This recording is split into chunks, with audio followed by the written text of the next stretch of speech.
एक बार पैगंबर मोहम्मद सल्लल्लाहु अलैहि वसल्लम बहुत गरीबी और भूख में दिन बिता रहे थे। इसलिए वो कुछ खाने की उम्मीद में सड़क पर चल रहे थे। जिस सड़क से वो चल रहे थे उसके किनारे एक यहूदी का एक विशाल खजूर का बाग था और उस बाग के पास एक बड़ा साइन बोर्ड था और उस पर लिखा था, यहूदी के खजूर के बाग में पानी दो और बदले में खजूर पाओ। पैगंबर मोहम्मद ने सोचा, इस समय मुझे बहुत भूख लगी है, इसलिए कुछ खजूर की उम्मीद में मैं इस बाग के खजूर के पेड़ों को पानी दूंगा। फिर वो सीधे उस यहूदी के घर गए और बोले, हे यहूदी, मैं तुम्हारे खजूर के बाग में काम करना चाहता हूँ, मुझे खजूर चाहिए, क्या तुम मुझे काम दोगे? पैगंबर की बात सुनकर यहूदी हंसकर बोला, भाई तुम मेरे यहाँ क्या काम करोगे? तब पैगंबर मोहम्मद ने नरम लहजे में कहा, मैंने सुना है कि तुम्हारे खजूर के बाग में पानी देने से खजूर मिलते हैं, मैं वही काम करना चाहता हूँ। तब यहूदी चालाकी से हंसा और बोला, अरे वो काम आसान नहीं है, देखो दूर वो जो कुआं है उसका पानी बहुत नीचे है, वहां से पानी निकालना बहुत मुश्किल है, क्या तुम कर पाओगे? यहूदी की बात सुनकर पैगंबर मोहम्मद ने आत्मविश्वास के साथ जवाब दिया, हाँ मैं निश्चित रूप से कर पाऊंगा, मुझे खाना चाहिए, मैं मेहनत करूंगा। तब यहूदी मन ही मन सोचने लगा, ये आदमी तो पानी निकाल ही नहीं पाएगा, क्यों ना इसे एक मौका दूं। फिर वो घर से एक पुरानी सड़ी हुई रस्सी वाली बाल्टी लाया और पैगंबर मोहम्मद के हाथ में दी। पैगंबर मोहम्मद वो बाल्टी लेकर कुएं के पास गए और अल्लाह का नाम लेकर बाल्टी कुएं में डाली। जैसे ही उन्होंने रस्सी खींची, रस्सी टूट गई और बाल्टी कुएं में गिर गई। ये दृश्य देखकर दूर से यहूदी हंसते हुए दौड़ता हुआ आया और असभ्यता के साथ पैगंबर मोहम्मद के पवित्र चेहरे पर एक जोरदार थप्पड़ मारा। उस पल मानो आकाश, हवा सब कुछ थम गया, लेकिन पैगंबर मोहम्मद उस समय भी कुछ नहीं बोले। कितने रहमत वाले थे, कितने धैर्यवान थे। उन्होंने अल्लाह से भी कोई शिकायत नहीं की, बल्कि यहूदी से ही पूछा, हे यहूदी, जिस हाथ से तुमने मुझे मारा है, क्या उस हाथ में तुम्हें दर्द हुआ है? यहूदी हैरान होकर बोला, नहीं, मुझे कोई दर्द नहीं हुआ, लेकिन तुमने मेरी नई बाल्टी कुएं में गिरा दी है, इसलिए मैंने तुम्हें मारा है। यहूदी की बात सुनकर पैगंबर मोहम्मद ने नरम लहजे में कहा, ठीक है, मैं खुद तुम्हारी बाल्टी कुएं से निकालूंगा और पानी भरकर तुम्हारे बाग में दूंगा, बस तुम मुझे मेरा हक दे देना। पैगंबर की बात सुनकर यहूदी जोर जोर से हंसने लगा और बोला, तुम कुएं से बाल्टी निकालोगे? इसमें तो कोई सीढ़ी भी नहीं है, तुम कैसे कर पाओगे? तब पैगंबर मोहम्मद हंसे और बोले, मुझे बस कुएं के पास जाने दो। ठीक तभी अल्लाह ताला जिब्राइल अलैहि वसल्लम को निर्देश दिया, हे जिब्राइल, मेरा दोस्त कुएं के पास आ रहा है, जाओ कुएं का पानी ऊपर तक भर दो और बाल्टी मेरे प्यारे दोस्त के हाथ में पहुंचा दो, मेरा हबीब खाली हाथ ना लौटे। फिर जैसे ही पैगंबर मोहम्मद ने कुएं में हाथ डाला, तब बाल्टी उनके हाथ में आ गई और पानी भी ऊपर तक भर गया। सुभान अल्लाह! ये देखकर यहूदी हतप्रभ रह गया, उसका हृदय कांप उठा और वो समझ गया कि ये कोई साधारण इंसान नहीं है, बल्कि अल्लाह का सच्चा पैगंबर है। यहूदी का हृदय कांप उठा, वो सोचने लगा, मेरे कुएं में तो ताला भी नहीं है, सीढ़ी भी नहीं है, तो ये आदमी बाल्टी कैसे निकाल लाया? नहीं नहीं, ये कोई साधारण इंसान नहीं हो सकता। इसके बाद पैगंबर मोहम्मद ने उस खजूर के बाग में पानी देना शुरू किया और जब पानी देना खत्म हुआ, तब यहूदी ने उन्हें खजूर दिए। वो खजूर लेकर पैगंबर मोहम्मद सल्लल्लाहु अलैहि वसल्लम अपने घर की ओर लौटे और अपने प्यारे नाती हसन और हुसैन को ढूंढने लगे, लेकिन बहुत ढूंढने के बाद भी दोनों नहीं दिखे। फिर पैगंबर मोहम्मद चिंतित होकर रेगिस्तान की ओर निकल पड़े और कुछ चरवाहों से पूछा, हे चरवाहो, क्या तुमने मेरे हसन और हुसैन को देखा है? क्या तुमने दो छोटे बच्चों को देखा है? पैगंबर की बात सुनकर चरवाहों ने कहा, हाँ, हमने दो बच्चों को देखा है, लेकिन आप हमें एक बात बताएं, जब वे दोनों यहाँ से जा रहे थे, तब हमारे ऊंट और बकरियां उन्हें देखकर रोने लगीं। जब तक वे दोनों पहाड़ के अंदर थे, हमारे ऊंटों ने घास तक मुंह में नहीं डाली। हम ये समझ नहीं पा रहे थे कि ऐसा क्यों हुआ। उनकी बातें सुनकर पैगंबर मोहम्मद सल्लल्लाहु अलैहि वसल्लम की आंखें भर आईं और उन्होंने कहा, हे चरवाहो, तुम इन बच्चों को देखकर डर गए हो, लेकिन पशु और पक्षी भी अपनी भूख सहन नहीं कर पाए। जब तक उनके पेट में खाना नहीं जाएगा, तब तक ये पशु भी मुंह में खाना नहीं डालेंगे। इतना कहकर पैगंबर मोहम्मद सल्लल्लाहु अलैहि वसल्लम पहाड़ की ओर चल दिए। फिर वहां जाकर उन्होंने देखा, हसन और हुसैन रेत को तकिया बनाकर सो रहे थे। पैगंबर मोहम्मद सल्लल्लाहु अलैहि वसल्लम उनके पास गए और उनके सिर पर हाथ फेरा। जैसे ही उन्होंने आंखें खोली और देखा कि उनके प्यारे नाना जान आए हैं, तब वे दौड़कर उनसे लिपट गए और रोते हुए बोले, ओ नाना जान, हमारे घर में खाना नहीं है, चूल्हे में आग नहीं जलती और आप भी हमारे पास नहीं रहते। लेकिन जब आप हमसे मिलने आते हैं, आपको देखते ही हमारी भूख मिट जाती है। उनकी बातें सुनकर पैगंबर मोहम्मद सल्लल्लाहु अलैहि वसल्लम उन्हें गले लगा लिया और बहुत प्यार से बोले, ओ मेरे प्यारे नाती, चलो और देर मत करो, घर चलते हैं। लेकिन हसन और हुसैन जिद करने लगे, नाना जान, हम घर नहीं जाएंगे क्योंकि आपकी बेटी हमारे लिए खाना नहीं बनाती। जब भी हम खाना मांगते हैं वो हमें डांटती है। पैगंबर मोहम्मद सल्लल्लाहु अलैहि वसल्लम ने उन्हें बहुत समझाया, बहुत प्यार किया। आखिरकार वे दोनों राजी हो गए और पैगंबर के साथ घर की ओर चल दिए। फिर घर पहुंचकर पैगंबर मोहम्मद सल्लल्लाहु अलैहि वसल्लम ने हजरत फातिमा रदियल्लाहु अन्हा से कहा, हे फातिमा, मैं तुम्हारे लिए खाना लाया हूँ, लो तुम 2 खजूर खाओ, हसन को दो और हुसैन को दो। फातिमा ने वे खजूर हाथ में लिए और अपने पिता के चेहरे की ओर देखा और अचानक उनकी आंखों से आंसू बहने लगे। फातिमा रोते हुए बोली, अब्बू जान, आपके गाल पर ये उंगली का निशान क्यों है? अब्बू जान, आपको किसने मारा? फातिमा की बातें सुनकर पैगंबर मोहम्मद सल्लल्लाहु अलैहि वसल्लम ने बहुत नरमी से जवाब दिया, हे फातिमा, तुम खाना खाओ, ये सवाल अभी मत पूछो। उधर यहूदी जब अपने घर पहुंचा तब उसकी पत्नी ने उसे देखकर पूछा, सुनो, तुमने किसे मारा है? क्या तुम्हें पता भी है तुमने किस पर हाथ उठाया है? यहूदी ने लापरवाही से कहा, नहीं, मुझे तो नहीं पता, मैंने मोहम्मद को मारा है, इसमें क्या बड़ी बात हो गई? तभी उसकी पत्नी गुस्से और डर से कांपते हुए बोली, ओ मूर्ख, जिसे तुमने मारा है जानते हो वो कौन है? वो आखिरी युग के पैगंबर हजरत मोहम्मद सल्लल्लाहु अलैहि वसल्लम हैं। तुमने उस पैगंबर पर हाथ उठाया है। मैं ये पाप मान ही नहीं सकती। तुम्हारा ये हाथ कभी अक्षत नहीं रहेगा। जल्दी जाओ, उनसे माफी मांगो, वरना तुम्हारा हाथ खराब हो जाएगा। ये सुनकर यहूदी हक्का बक्का रह गया और बोला, अगर वो वाकई आखिरी युग के पैगंबर हैं और मैंने उन पर हाथ उठाया है तो मैं ये हाथ अब रखूंगा ही नहीं। ये हाथ अब मेरे किसी काम का नहीं है। इस पाप का न्याय मैं किसी न्यायाधीश के पास, किसी बादशाह के पास नहीं ले जाऊंगा। मेरा न्याय मैं खुद करूंगा। उसने पत्नी से कहा, ओ पत्नी, मेरे लिए एक धारदार चाकू लाओ, मैं अपना ये हाथ खुद काट लूंगा। फिर उसने सचमुच अपना हाथ काट लिया और उस कटे हुए हाथ को लेकर पैगंबर मोहम्मद सल्लल्लाहु अलैहि वसल्लम के घर की ओर चला। जब वो पैगंबर मोहम्मद सल्लल्लाहु अलैहि वसल्लम के घर पहुंचा तब लोगों ने कहा, पैगंबर मोहम्मद घर पर नहीं हैं, वे अपनी बेटी फातिमा के घर गए हैं। उधर घर के अंदर हजरत फातिमा रदियल्लाहु अन्हा पिता से कह रही थीं, अब्बू जान, जब तक आप मुझे ये नहीं बताएंगे कि आपके गाल पर किसने थप्पड़ मारा है, तब तक मैं खाना नहीं खाऊंगी। क्या आप अल्लाह के दरबार में दुआ नहीं कर सकते कि जिसने आप पर हाथ उठाया है अल्लाह उसे तबाह कर दे? लेकिन मैं फातिमा आज अल्लाह के सामने हाथ उठाकर दुआ करूंगी कि वो जालिम तबाह हो जाए।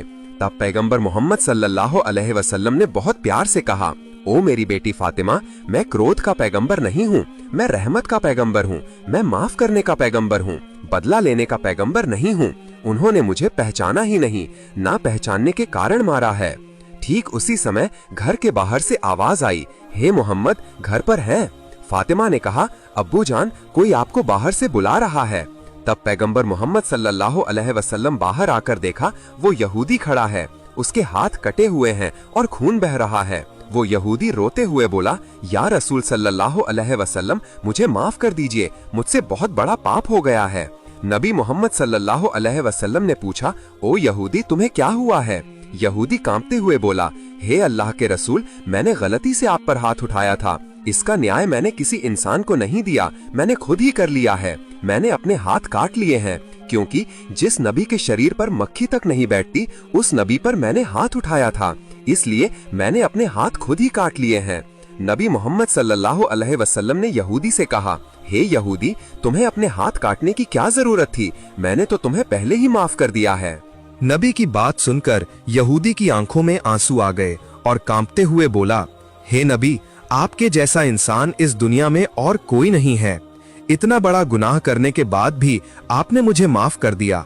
उस समय नबी ने उसके हाथ को पहले जैसा करना चाहा। अल्लाह रब्बुल आलमीन ने जिब्राइल अलैहिस्सलाम को बुलाया और कहा, हे जिब्राइल, देखो मेरा प्यारा दोस्त क्या करना चाहता है। जाओ और उसे बताओ, अगर नबी उसे माफ कर दें तो अल्लाह भी उसे माफ कर देंगे। फिर जिब्राइल अलैहिस्सलाम नबी के सामने हाजिर हुए और बोले, या रसूल, अल्लाह का सलाम आप पर बरसे, क्या आपने इस यहूदी को माफ कर दिया है? नबी बोले, हे जिब्राइल, मैं गजब का नबी नहीं, रहमत का नबी हूँ। मैं बदला लेने वाला नबी नहीं, मैं माफ कर देने वाला नबी हूँ। हाँ, मैंने इसे माफ कर दिया है और मैं चाहता हूँ कि मेरा अल्लाह भी इसे माफ कर दे और इसके हाथ फिर से ठीक कर दे। फिर नबी ने अल्लाह के हुक्म से अपनी मुबारक लाला उसके कटे हाथ पर लगाई और कटा हाथ जोड़ दिया। सुभान अल्लाह, हाथ पहले जैसा ठीक हो गया, कोई निशान भी नहीं रहा। ये देखकर यहूदी रो पड़ा और बोला, हे नबी जी, या रसूल अल्लाह सल्लल्लाहु अलैहि वसल्लम, जिस हाथ को आपने अपनी थूक से जोड़कर पहले जैसा कर दिया, उस हाथ को पकड़कर मुझे कलिमा पढ़ा दीजिए, मुझे मुसलमान बना दीजिए। नबी ने उसे कलिमा पढ़ाया और वो यहूदी मुसलमान हो गया। सुभान अल्लाह। एक दिन हजरत उमर बिन हत्ताब रजी अल्लाह अन्हु नबी को खोजते खोजते उनके घर पहुंचे। नबी मोहम्मद सल्लल्लाहु अलैहि वसल्लम ने उन्हें अपने पास बिठा लिया। नबी के शरीर पर उस समय सिर्फ एक चादर थी। घर में देखा सिर्फ एक खाट थी, खजूर के पत्तों से बनी, जिस पर कोई बिस्तर भी नहीं था।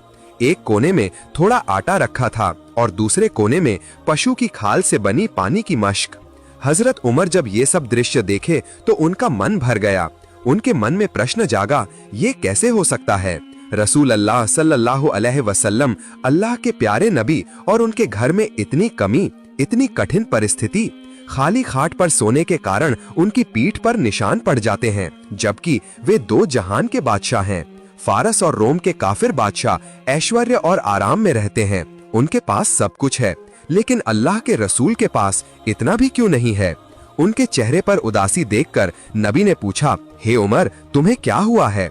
तब उमर रोते हुए बोले, या रसूल, आपके पास बिस्तर नहीं, आपके घर में कोई आराम की चीज नहीं है, आप अल्लाह के रसूल हैं और आप इतने कष्ट में हैं। काफिर बादशाहों के पास इतना ऐश्वर्य और आराम है और आपके पास कुछ नहीं, क्यों? उमर की बात सुनकर नबी ने मुस्कुराते हुए कहा, हे उमर, वे इस दुनिया का आराम पाएंगे, लेकिन क्या तुम ये पसंद नहीं करते कि हम आखिरत का आराम और शांति पाएं? ये सुनकर हजरत उमर रजी अल्लाह अन्हो की आंखों में आंसू भर गए। उन्होंने समझ लिया कि असली आराम और असली संपत्ति इस दुनिया में नहीं बल्कि आखिरत में है। उस दिन उन्होंने नबी से एक नई शिक्षा पाई और मन ही मन स्थिर किया कि दुनिया ऐश्वर्य और आराम की जगह नहीं बल्कि आखिरत की तैयारी की जगह है। इसके बाद एक दिन लगातार 3 दिन तक हमारे प्यारे नबी हजरत मोहम्मद सल्लल्लाहु अलैहि वसल्लम कहीं दिखाई नहीं दिए। हजरत उमर रजी अल्लाह अन्हु और हजरत अबू बकर रजी अल्लाह अन्हु नबी को ढूंढने निकल पड़े। उस समय हजरत उमर के हाथ में तलवार थी। वे कुछ यहूदियों के सामने जाकर गरजते हुए बोले, हे छिपकली के बच्चों, मेरे नबी कहाँ हैं? बताओ, मेरे नबी को तुमने कहाँ रखा है? बताओ, वरना मैं उमर आज ही तुम सबको मार डालूंगा। हजरत उमर की बात सुनकर यहूदी कांपते हुए बोले, अल्लाह की कसम, हमने किसी नबी को नहीं देखा। तब हजरत अबू बकर रजी अल्लाह अन्हु बोले, उमर, हम आगे बढ़ते हैं, शायद हमें और लोग मिलेंगे, उनसे पूछते हैं कि हमारे नबी कहाँ हैं। फिर 2 लोग आगे बढ़े। थोड़ी दूर चलने के बाद उन्होंने एक पहाड़ के पास कुछ चरवाहों को देखा। तब अबू बकर सिद्दीक रजी अल्लाह अन्हु ने पूछा, ए चरवाहो, क्या तुमने हमारे नबी को इस रास्ते से जाते देखा है? एक चरवाहे ने कहा, आज 3 दिन से एक व्यक्ति उस पहाड़ की गुफा में सजदे में पड़ा रो रहा है। 3 दिन बीत गए लेकिन उसका रोना बंद नहीं हो रहा है। उसका रोना सुनकर हमारी बकरियां भी न घास खा रही हैं न पानी पी रही हैं, यहाँ तक कि उनके बच्चे भी दूध नहीं पी रहे हैं। तुम उस व्यक्ति को ले जाओ, नहीं तो हमारे जानवर भूख से मर जाएंगे। ये सुनकर अबू बकर सिद्दीक रजी अल्लाह अन्हु ने उमर से कहा, उमर, जिसकी रोने की आवाज सुनकर जानवर भी खाना छोड़ देते हैं, वो हमारे नबी सल्लल्लाहु अलैहि वसल्लम के अलावा और कोई नहीं हो सकता। चलो आगे बढ़ते हैं, निश्चित रूप से वही हमारे नबी हैं। परिणाम स्वरूप वे दोनों आगे बढ़े और गुफा के सामने पहुँचे। तब उन्होंने देखा कि नबी पाक सल्लल्लाहु अलैहि वसल्लम सजदे में हैं। तब हजरत उमर रजी अल्लाह अन्हु ने पुकार कर कहा, या रसूल सल्लल्लाहु अलैहि वसल्लम, 3 दिन से हम आपको ढूंढते ढूंढते पागल हो गए हैं। आप यहाँ उम्मत के लिए रो रहे हैं। या रसूल, हम आपको लेने आए हैं, आप सिर उठाएं। लेकिन नबी मोहम्मद सल्लल्लाहु अलैहि वसल्लम ने कोई जवाब नहीं दिया। तब हजरत अबू बकर सिद्दीक रजी अल्लाह अन्हु ने कहा, या रसूल सल्लल्लाहु अलैहि वसल्लम, आप अपनी उम्मत के लिए इतना रो रहे हैं। सुन लीजिए, मैं अबू बकर अपनी सारी जिंदगी की इबादत आपकी उम्मत के नाम कर रहा हूँ, अब तो सिर उठाएं। फिर भी नबी मोहम्मद सल्लल्लाहु अलैहि वसल्लम ने सिर नहीं उठाया। तब अबू बकर सिद्दीक रजी अल्लाह अन्हु ने उमर से कहा, उमर, मुझे लगता है कि जब तक फातिमा नहीं आएंगी तब तक नबी मोहम्मद सल्लल्लाहु अलैहि वसल्लम गुफा से बाहर नहीं निकलेंगे। चलो फातिमा के घर चलते हैं। इसके बाद दोनों चलने लगे। रास्ते में हजरत अली रजी अल्लाह अन्हो से उनकी मुलाकात हुई। उन्हें सारी घटना सुनाई गई और फिर सब मिलकर हजरत फातिमा रजी अल्लाह ताला अन्हा के घर पहुंचे। फातिमा ने पूरी घटना सुनी और फिर हसन हुसैन को साथ लिया। हजरत अली, हजरत उमर और हजरत अबू बकर सब मिलकर उस गुफा की ओर चलने लगे। गुफा के सामने पहुंचकर हजरत फातिमा रजी अल्लाह अन्हो ने अश्रुपूर्ण स्वर के पुकारा, या रसूल सल्लल्लाहु अलैहि वसल्लम, बाहर आइए। देखिए, आपके प्यारे नाती हसन और हुसैन आए हैं। अब तो आप अपनी बेटी की खातिर सिर उठाएं। अब्बा जान, आप ये कैसे कर पाए? आप 3 दिन से हम सबको छोड़कर इस गहरी पहाड़ की गुफा में अकेले अकेले रो रहे हैं। क्या आपको हम पर जरा भी दया नहीं आई? हमने आपको बहुत ढूंढा, लेकिन कहीं आपका पता नहीं चला। आप हमें कैसे भूल गए? आप अपने प्यारे नाती हसन और हुसैन को भी भूल गए। अब्बा जान, अब उठिए, मैं आपको लेने आई हूँ। लेकिन विश्व नबी हजरत मोहम्मद सल्लल्लाहु अलैहि वसल्लम सिर नहीं उठा रहे हैं, सजदे में पड़े हैं और रोते ही जा रहे हैं। तब हजरत फातिमा रजी अल्लाह अन्हा रोते रोते कहने लगीं, हे अब्बा जान, मैं फातिमा आपको वादा करती हूँ, आपकी उम्मत के लिए मैं अपने प्यारे पुत्र और आपके प्यारे नाती हसन हुसैन को भी कुर्बान कर दूंगी। उसी समय अल्लाह रब्बुल आलमीन जिब्राइल अलैहिस्सलाम से बोले, हे जिब्राइल, तुम अभी मेरे दोस्त के पास जाओ। मेरे दोस्त को बोलो सजदे से सिर उठाने और बता दो कि मैं अल्लाह रब्बुल आलमीन उनकी सारी उम्मत की जिम्मेदारी अपने ऊपर ले ली है। जिब्राइल अलैहिस्सलाम तभी उस पहाड़ की गुफा में आए और बोले, या रसूल, आप सिर उठाएं। अल्लाह रब्बुल आलमीन ने अभी अभी मुझे खबर दी है कि आपकी सारी उम्मत की जिम्मेदारी अल्लाह ने खुद ले ली है। ये कहकर जिब्राइल चले गए। फिर विश्व